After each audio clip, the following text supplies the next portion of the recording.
I'm a friend of Lisa's, and we met through the Los Angeles Press Club, which she's nice enough to give a couple of shout outs to in the book. Thank you. Award-winning journalist, Lisa Niver. And to admit, maybe some of you are in the same boat. When Lisa told me she wrote this book, I thought it was going to be a travel book. And I started reading. And it's a little different than what I was expecting. Let's talk about this, the genesis of this. This is a pretty tough look at your marriage and what went down and how you found from a sort of dark period. Yeah. What made you decide to choose this as your first writing book? Yes. So first of all, I really appreciate Chris doing this, and I'm so happy to see all of you here. Thank you. I actually feel like that show where it's like, this is your life. Our friends from the 1970s when we first moved to California, my old boss, my other boss, everybody knows me, so thank you, my neighbor. And what happened with this book was, this actually wasn't really the idea I had. I really wanted to write the book about how I did 50 challenges before I turned 50. And I shopped it to agents, and several agents told me it's not a book. It's an article. And I had several people that told me it had to start with my divorce, which I was extraordinarily disinterested in writing about because it's very dark. And I wanted to have like a happy travel story. And they said, well, that's nice for you, but it's not a book. So you can't write that. I mean, you can write that. We won't buy that. And neither will anyone else. Like, I don't think that's true. I think people might buy that. So it was a little bit confusing. And, it's my Aunt and Uncle. Come on in. And, yeah, come in. That might be Miriam and Ken. Yeah, come on in. So it started that I wasn't that interested in doing, when I first was getting divorced and I went to see my eye doctor, and one of the things that was trying to help me see better, I started to the idea to do 50 things before I turned 50. But again, even that I quit many, many times.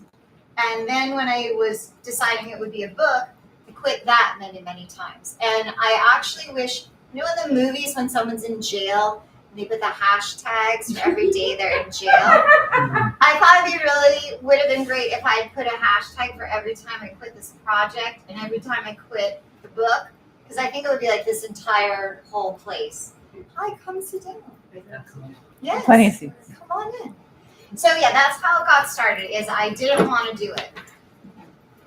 Yeah, I can see that. Yeah, it's tough. It must have been really. Were there times you just sort of crossed that out or erased it? And I said, I can't go down that road so deep, or was it? What happened was I worked with a developmental editor to help me figure out the structure of the book, and she helped me think about how do you write it and how long does it have to be, and I would write until I was pretty sure I was going to throw up, and then I would lie on the floor and think about my choices, and I quit, and I would call someone and cry and say that I was quitting the project, and they would say, okay, quit. No one's making you do this. And somehow I felt really called to do it. I really mostly didn't want to, but somehow there is an actual book. I'm pretty surprised, in all honesty, that it is. But yes. Well, I'm a journalist and I ask tough questions. I gotta know. Have you heard from Fred? What is he working on his own? This is what inquiring minds want to know. It's a great question. No, I have not. I do believe that he does have a book, and I did not read it. And I'm very, I don't know. Well, I'll move on to happier things. So this is a book again and again about bouncing back from things. And one of the initial things I didn't know about you was your brief stint in medical school. And there's a wonderful story in there. I don't know if you've read it yet. So Lisa decides it's not for her. She graduates from Ivy League university, gets into medical school, everything seems to be glowingly going for you, and then you say no. But the counselors there, instead of wanting to know about you and your thoughts, they want to know what they did wrong accepting you in the first place, which is just for someone going through this college process with my daughter is fascinating. Can you talk about that? I mean, Yes. So Chris and I met through the Los Angeles Press Club. So when we met, I was already divorced. And most of the people that I met in the last decade in Los Angeles, honestly, for the most part, never knew that I was married or divorced. And so I bet there was a lot of surprises. A lot of surprises. So yes, after Penn, I went to UCSF Medical School in San Francisco. And I decided it wasn't a great fit for me. And I wanted to go on leave. And because I was a first year, in order to go on leave, I had to meet with the school psychiatrist and the dean. And the psychiatrist said, take the leave, you're very young, maybe it's not the right fit for you. But then I had to meet with everyone that had interviewed me and accepted me into school. And their response was, what did we do wrong in taking you? Because we don't want to bring someone here that's not going to stay. And I did give them a lot of constructive feedback about how people treated me in class. I had been a women's studies major in college, and the response would be a paper case in medical school, and every week they'd tell you part of the diagnosis of the patient, and the medical student's job was to research and come back and say, what should we do? And every single week I would say my ideas, and the other people in my small group were always very dismissive, like, who would think that's terrible? I'll never forget, our patient had a small oat cell carcinoma on the bifurcation of the trachea, which means you have inoperable cancer. So I said, the person is 80 and maybe they don't want surgery and maybe they want to talk to their family. And the other medical students in my group said, that is so stupid. Of course she wants chemotherapy. She wants to get better. So the next week we came back and the patient declined treatment. And no one ever said, wow, Lisa, maybe that was a good idea. And so that happened over and over and over again in medical school, but that's not why I left. In all honesty, one of the hardest things for me is I've always had a problem with my eyes, and I've always accommodated that problem until I got to medical school. And being in gross anatomy and histology, UCSF is a pass-fail school, so I passed, I could have stayed, but it became clear that something wasn't quite right. So I couldn't really explain that to the people that had interviewed me, because it would be another almost 20 years before I got my eyes treated. But it was a weird situation. And another tough life change in your part, and many of them in the book. I wanted to ask you about swimming to scuba diving, right? I mean, from a traumatic experience in the water to, becoming a fish almost, right? I mean, you got to dive everywhere you go. And so talk about that. And really that's almost a metaphor for everything you're doing, figuring out some way to overcome a challenge, a personal challenge. Yes. Maybe you should be a publicist. So growing up, because I had problems with my eyes, I had a lot of accidents. I had a very serious bike accident. It was kind of funny. It wouldn't happen now, but in the 70s, we didn't wear helmets in California, and I was bicycling with a group. And because of the problems with my eyes, I ended up my front wheel of my bike locked on the back wheel of someone else's bike. And we took a flip together. And I landed on my head with no helmet. And the last thing I remember is the bike's locking. I remember that happening. And then when I woke up, everyone was staring down at me. The whole group. We was like a teen family camp. And so I was with all the other, whatever we were, 12 or 13-year-olds, and the counselor. And I opened my eyes, and he said, okay, get back on your bike. And we rode back to family camp. And they took me, my parents put me in the car and took me to the hospital. And it's not exactly what we do now. That was the 1970s. Anyway, so similar things happened with swimming. So I had a near drowning, a lot because of my eyes. That's why the bike accident. I had a lot of accidents. Everyone told me I'm very clumsy. And turns out I'm not clumsy. So I had this near drowning as a child, and I never liked swimming. And then in college, my best friend was a swimmer, and she was a lifeguard, and she was a synchronized swimmer, and they rehearsed all the time. So at night, I would go to the library, and she would go to the gym, and then they would close around the same time. So I would pick her up, and we'd walk back to our dorm. So one day I said, I come to the gym every single day, basically, but I never go inside. Maybe I should do something. She goes, well, why don't you swim? I'm like, oh, that's such a terrible idea. I'm never going swimming. So we had another roommate at the time who was also a lifeguard, and they were on station, whatever, at the same time. And I was like, I can't go swimming. I'm going to drown. And they're like, it's kind of boring at swimming. Everyone's really good. We'll probably watch you. You'll be okay. And so they started giving me lessons. And I was really embarrassed because most of the people that swim in college have swum their whole lives and they're really good swimmers. Anyway, so I didn't even know if I could make it one way, and you need your own lock and you need a cap, and there were all these swimming things that I didn't know about. So she was like, I'll give you this and I'll give you this. Anyway, I was like, I don't think I can go one lane. She goes, go one lane, push out of the pool and say, 100. Because no one else is watching. No one cares. Nobody's thinking like, oh, I'm so much better than you. I've done more than you. No one. And so that was how it started. And then it turned out I loved swimming. When someone taught me to swim, and I felt better about swimming. So I went swimming all the time. And then I went to graduate school. I dropped out. And I was working at Planned Parenthood, and I was teaching. And I was trying to decide what to do. And all my friends from med school did sports. They did tower ball and ultimate frisbee, and I still couldn't do anything with a ball. I couldn't catch anything. And now I was not bad at swimming, and I was like, I guess I'll take scuba. I forgot about the bike, but then soon you're mountain biking, which still terrifies me. Right? So is there some sort of mantra that you chant before you do all these things that you don't really want to do, but overcome it? How do you make these things happen? Is it a personal goal to make it happen, or does it just sort of flow? I think in the book it seems like I just did all these 50 things one after the other, something scary and then something scarier, but it was very much smaller than that. Like the very first thing, I went with a friend and tried to eat something I never tasted before, and only because I really wasn't ready to start the project. And my friend said, well, why don't you start right now? And I was like, I'm not ready to start, and that's too small, and that won't count. I have so many excuses. So in the beginning, I had so many excuses, and I quit. But as the project started going and it got more,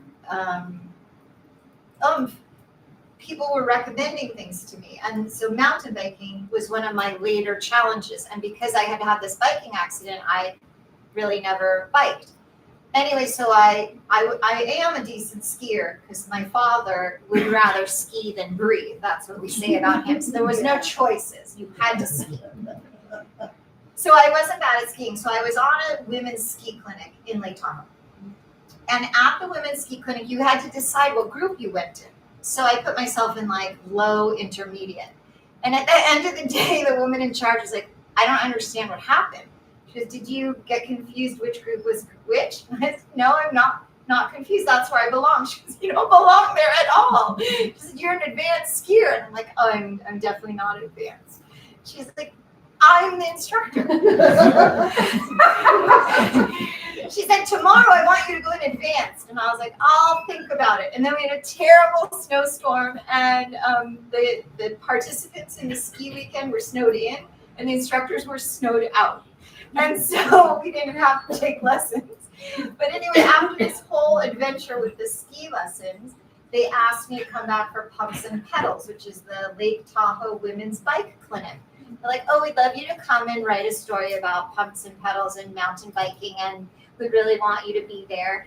And I said, that'll never happen. I'm not coming bicycling. I hate bicycling. And my friend who was the PR person for North Star said, isn't that the point of your project? And I said, please do not use my words against me. And then she said the magic words, which was, she said, I'm also scared. And she said, we'll go with you.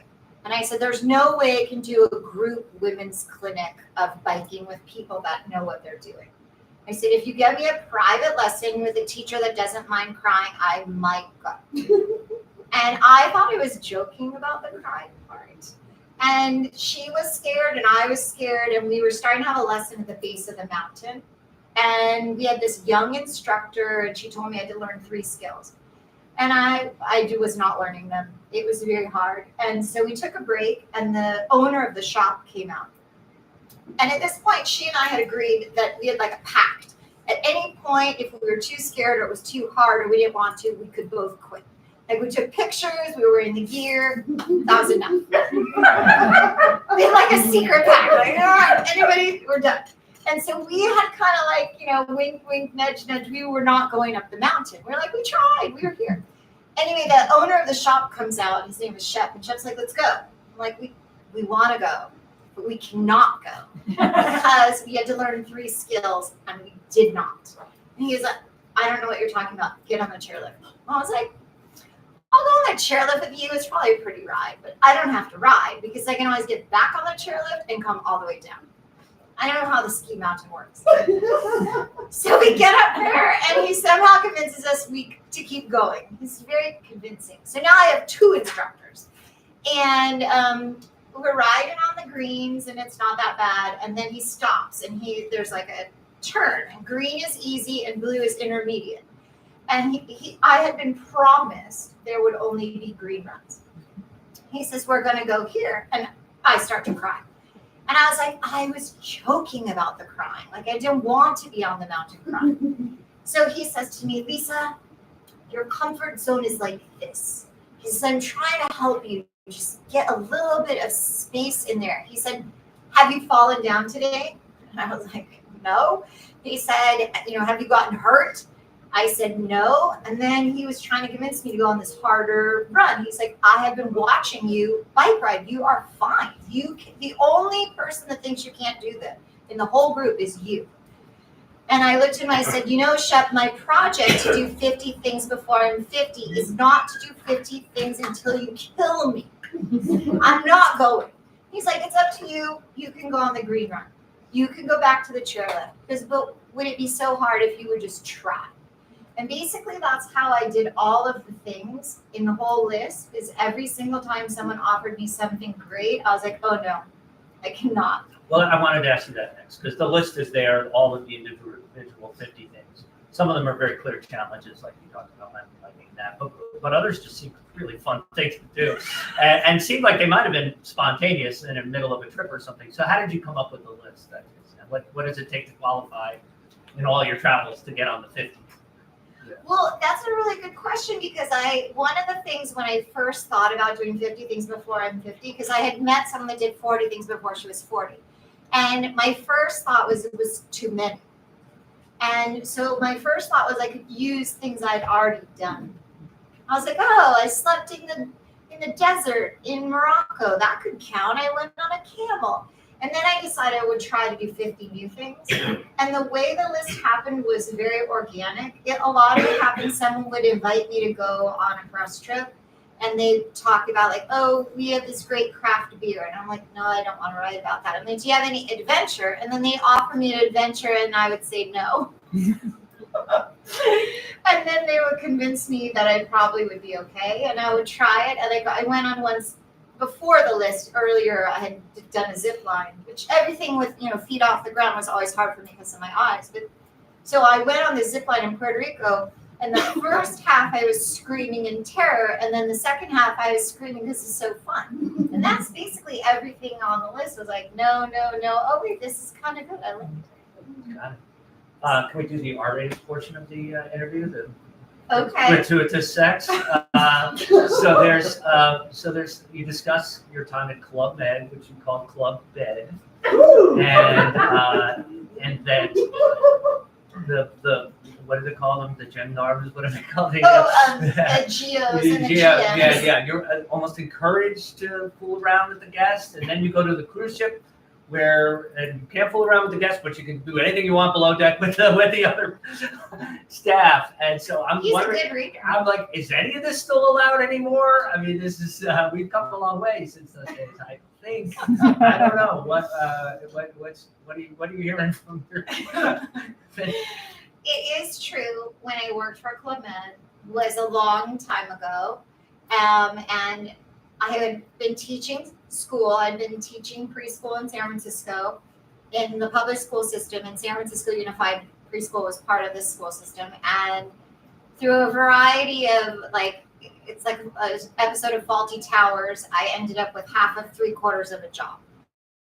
And my friend had just taken her daughter to Club Med, and she said, these people really seem like they're having a great time. Maybe you should. It turns out they were having a really good time. So we did call it Club Med. Quite a number of things got edited out of the book. I have a kind of conservative publisher. But one of the things that happened was at Club Med, if you completed 2 villages, 2 seasons, you could go anywhere in the world for 2 weeks as a thank you from Club Med. You had to pay your own airfare. And so when I got allowed to go to the other village, one of the women that worked with me in the kids program in the Bahamas said to me, "Are you sleeping with Tatoon," who was the chief of the village? She assumed that if I was allowed to go to this other village, it was only because I was having sex with him. And I was like, I'm not having sex with him. There's the thing, if you do 2, I said, did you do 2 villages? She said, no. I said, did you ask? She said, no. I'm like, well, that's why you're not going. Because she was all ready to sleep with him. She's like, oh, is this the solution? I'll sleep with him also. And I was like, no, I don't think that'll help you. Anyway, so when I was at this other village where I wasn't working, I was there's seats if you want to come in. Anyway, so I was in this other village in Sonora Bay to go scuba diving. I went scuba diving 2 or 3 times every single day. I met these other GOs. That's the name of the people that work there. And so one guy came to my room the first night. He had been the one that had walked me in. And he showed up that night. He knocked on my door and he's like, "Can I stay here?" And I was like, "Can you stay here?" He said, "Yeah. My room, the air conditioning is broken." I said, "Oh, well, I don't use the air conditioning because I'm going scuba diving and just have the fan on. So if you're looking for air conditioning, I guess you'll have to keep looking." And he left. But I figured it was part of the game at that village was whoever walked you to your room, they tried to sleep with you. So, because that was, just doing their job. Just doing their job. There was one night early on in my career, my first village was in Copper Mountain in Colorado. They don't have that village anymore. Even when I was there, it wasn't such a nice accommodation. In fact, when my parents came to visit me, I made them stay at another village across the street. I was like, "You can't sleep here. It's terrible." But so my village, we had a kids program. I always worked in the kids program. And with them, when it's families, it was a little bit different. So when I was in Sonora Bay, it was only a singles village. But I knew even in my family village in Club Med in Copper Mountain, one of the very first staff meetings we had, the chef de village, the chief of the village, looked at everybody and he said, "Next week, there will be a lot of single ladies, and I want them to be happy." And I was like, "I do not think we discussed this at preschool." And then the next person in the staff meeting was the nurse. And the nurse said, "There's first aid kits everywhere in the village, and every month I refill them. So they all have plenty of condoms. So make sure you're using condoms." Wow. And I was like, oh, so the chief of the village meant what I thought he meant. And then when I was at this other village, and that was a singles village, they have rules in the singles village, like you must show up in the disco by 9:30 or 10. You had to stay a certain amount of hours. And one of the guys I met was so bored that he was sleeping with women through the alphabet. He was just sleeping with everybody, so he had to make some challenge. So when I met him, he had the week before was on D. He slept with someone named Dina, so he's looking for a girl with a name that started with an E. So yeah, it was pretty crazy. I mean, it wasn't like they were so happy to meet you. He was just looking for the right letter. I hope things have changed. They might have. Anyway, now to the business portion of the day. You are a businesswoman, and that's part of the story here. The way your journey took you to I'm curious how one makes a living doing what you do. Is it the freelance writing? Is it the video pieces that you do? All the social media, the other sort of events you do with company sponsorships and things? So what? It reminds me, I used to date a freelance photographer, and she said, to be this unstructured, you have to be structured. And I very clearly. Lisa gave me suggested talking points for interviewing Lisa Niver, which I'm not actually reading from, but I took my own notes. But you are an organized individual, and it takes a lot of work to make this happen, right? It does take a lot of work, that's true. And I would say the way it works is it's a mosaic. So things were different before COVID. Right in March 2020 was the first month for video production. I was doing a lot of work on KTLA TV, and I was able to share segments from my trips, and people were coming to me with a budget. We want to take you on this trip, and we want to pay you for the video, and we want you to do all these different things for us. And that was March 2020 was said to be my best month ever as a freelancer. And then some of you might remember there was this thing that happened. I put it out of my head. But so that's been a challenge. Although, being home in the pandemic, I don't know that I would have written this book if I wasn't forced to be home. Because writing this book, as you said, was very hard for me. And so I couldn't leave. I couldn't go anywhere. So I just sat at my desk and but now things are starting to really come back. I'm about to sign a contract for 6 months with a big tourism provider. And so hopefully, that'll be a good phase. And my YouTube is this close to 2 million views. I'm just about 1,990,000. Let's all go online tonight. Yeah, so one of my friends did tell me that 1,990,000 could be considered rounding up to 2 million. I wanted to ask you about this too, because I think you, as a social media expert, are excellent. So, thank you. And I believe everything's in turmoil now, and that from Twitter becoming X, and Facebook maybe not so cool anymore. I don't know. I'm still on it. Where should we be looking at? Is Instagram where everyone's moving now? A lot depends on your age. I know TikTok, huge. Where do you focus, or do you do a little bit of everything, or tell us how to navigate this? So when I very first started the website We Said Go Travel, I started in 2010. And at the time, there was really only Facebook. And so as my website grew and as all the platforms grew, I added them all in one at a time. So when I post, I generally post on 6 or 7 platforms. I put the same video everywhere. And there actually was a time period where people would say to me, oh, it's such a bad plan. You're going to upset your audience because they saw it on Facebook and now they're going to see it on Instagram. And I said, if someone's upset, it's okay with me if they unfollow me and just don't see it everywhere. But it turns out right now that only about 4% of your audience sees anything that you post. So I just keep posting and posting and posting. And now it's a funny thing because Facebook and Instagram are together with Threads, all 3. And so they have these different designations. Like I get designated a couple times a month as a rising creator. So that means they're promoting my stuff more. They're putting me back in the feed and they have me bundled. They give me these notifications like this month you're bundled in travel with these other creators and we're promoting all of you together. So it's hard to know. And people say to me, oh, you shouldn't post on Tuesdays or you should only post at 4 o'clock or people at all. Better. And I always thank them for their suggestions and just do whatever I want to do. Because the second you figure something out in social media, they change the algorithm. So it really doesn't matter. So sometimes I went to this when AT&T and Warner Brothers and someone else were all together, they started having this project. They had these like an all-day workshop. And I went on the Warner Brothers lot and someone was a huge celebrity, was talking about how she does her social media.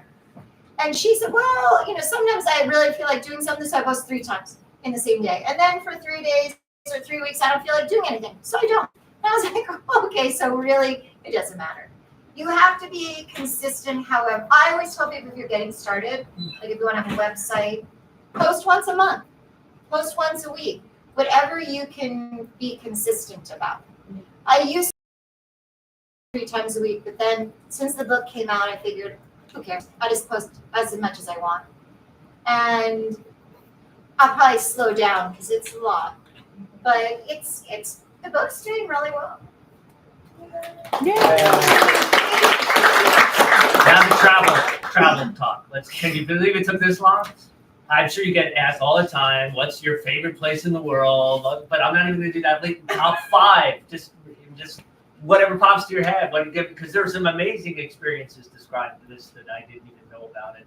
Let's face it, most of us are not going to be able to go to 100 countries even if we had a goal. Well, the thing about 100 countries is when you live on a boat and your house moves, that makes a big difference. My friend Trish had to leave, but she was my friend that I worked on the cruise ship with. And so, if your house moves, that gives you a big advantage of getting around. And when I worked on the cruise ship, I used to say to them, I think this is my last contract. I don't think I'm going to come back. I'm like, well, you haven't been to Asia yet. What if you just did one more contract? And I was like, oh, that does sound really good. So you asked my favorites. One place I loved was Mongolia. I traveled in Mongolia in a van with another couple, and they're like, we're going to the vast expanse of nothingness. And so my question was, how will I know when I get there? They're like, you'll figure it out. But I love Mongolia. We got to see Nadam Festival. That was great. I spent 3 months traveling in India on the public bus. And we went to this festival called Kumbh Mela. It's a 12-year cycle. It's in 4 different cities. Once every 12 years. It's somewhere different every 3 years. So we were there when it was in Allahabad, which is the largest. And it's literally millions of people. We stayed in the worst accommodation. It was one of the most expensive places we stayed, but it was incredible. You know what? I just thought maybe we do it by continent. Okay. Best place, Europe. Not just place, activity, whatever. Okay. I love Estonia. I went there on the cruise ship. I went to Tallinn in Estonia when I worked for Renaissance Cruises. That was a small company.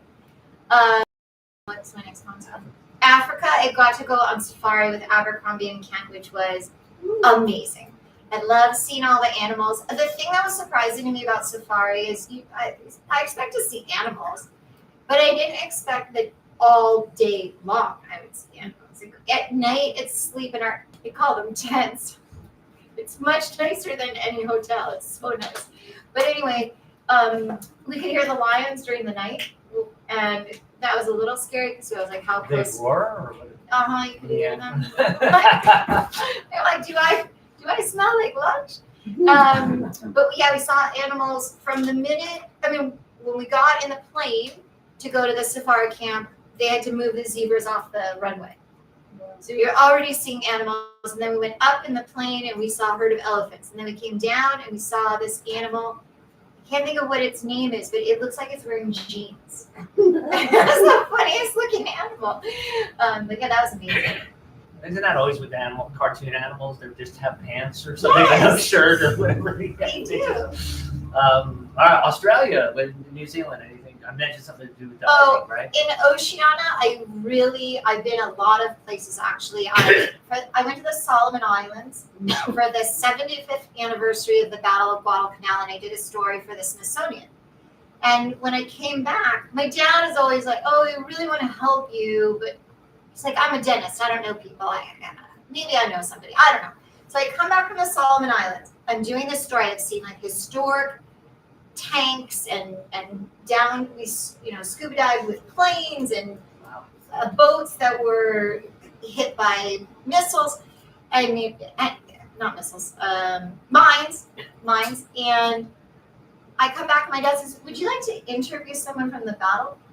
I said, of course I would like to interview someone from the battle, but the battle was 75 years ago. Said, oh, my patient was there. So his patient signed up when his 17th or 18th birthday was July 4th. And he got inducted into the Army, and he literally got sent after 6 weeks of base camp to Solomon Islands. He was in the war there, and then he re-enlisted. He was a pilot in the Korean War. who lives here in LA, and I got to interview them for the Saturday Evening Post. So it was funny how, what one thing leads to another. Yeah, you just reminded me you went to the island that JFK swam to when his PT boat got sank. Was there anything there? It's an incredible story. So the JFK was in the war and his boat was sank, and they swam, and it was a teeny little island, and he literally carved in a coconut a message that they were stuck there because there were enemy around. And a local, they were called, I think, Solomon Scouts. One of the Solomon Scouts swam the coconut back to the base, and that's how he got rescued with his whole platoon. And when he was president, he had that coconut on his desk. Wow. Oh, wow. Yeah, so they renamed the island Kennedy Island. So there's so much when you travel, whether it's history, just beauty, experiences. I mean, there's so much to travel. I'm missing. I know, there's so much. Well, we got to sail together. We sailed on the Norwegian Bliss when it was brand new. So that was exciting. Any questions from the audience? Uh-oh, we stun them into silence. Where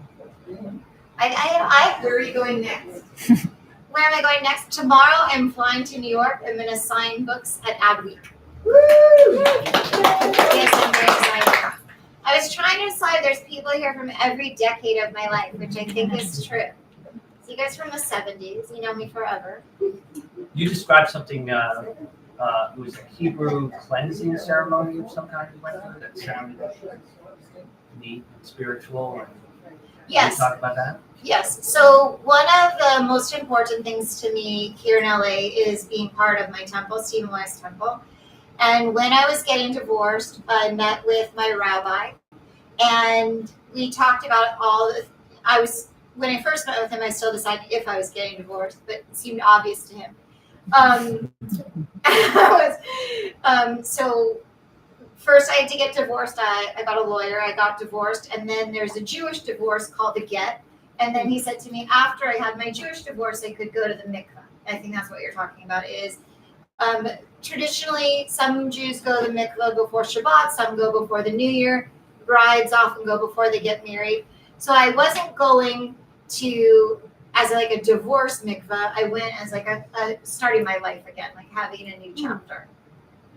Sounds like you have to do that after Club Med too. I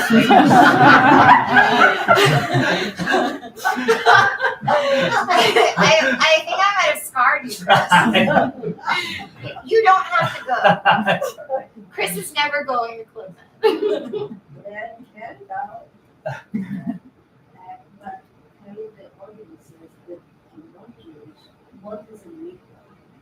Oh, so my Aunt Miriam from Israel wants me to tell you what is a mikveh. So thank you.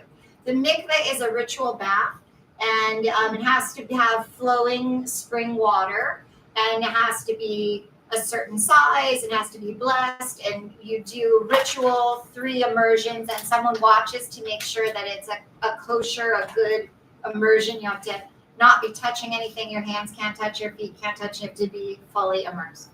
Good? Yes.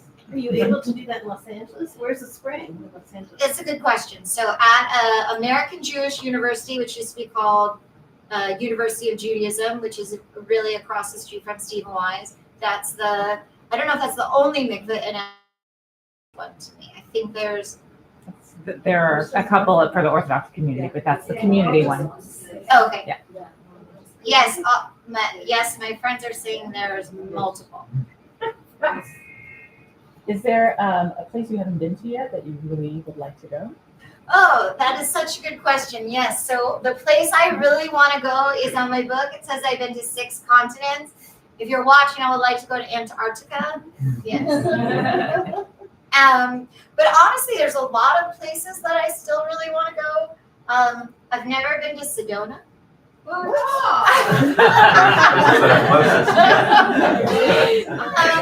It was funny. A friend of mine that I work with on the cruise ship for many, many years, she was my dive buddy.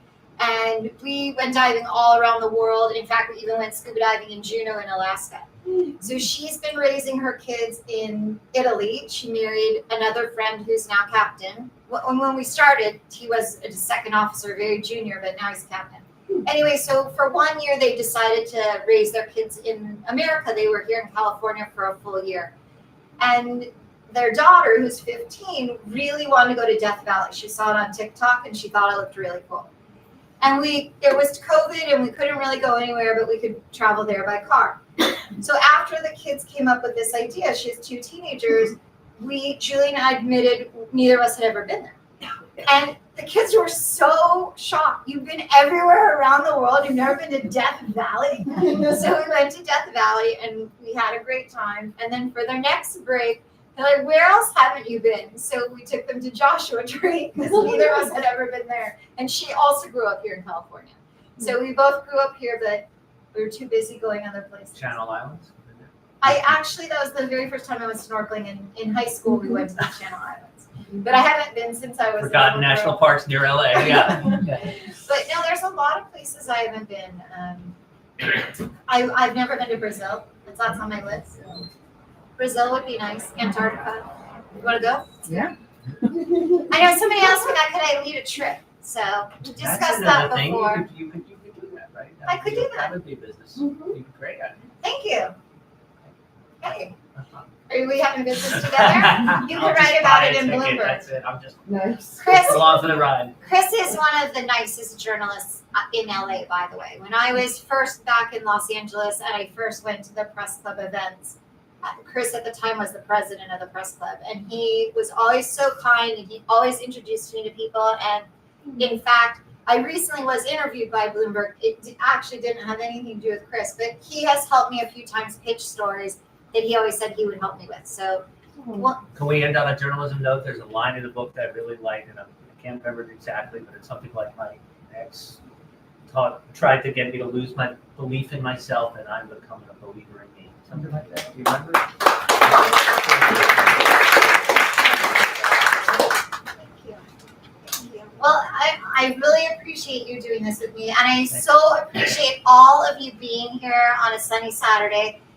And all of you taking my crying phone calls all through the process, all the different parts of my life. And I do really so appreciate all of you. And in fact, you might have noticed there's a lot of books here. It's a bookstore.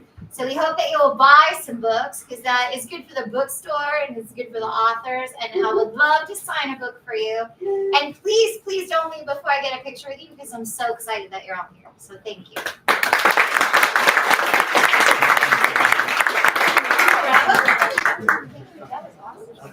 I was like, oh, I am so nervous. So nervous. Hi, Fred. Thank you. Thank you. I have been there for so long. We're like, oh, we know everything. No.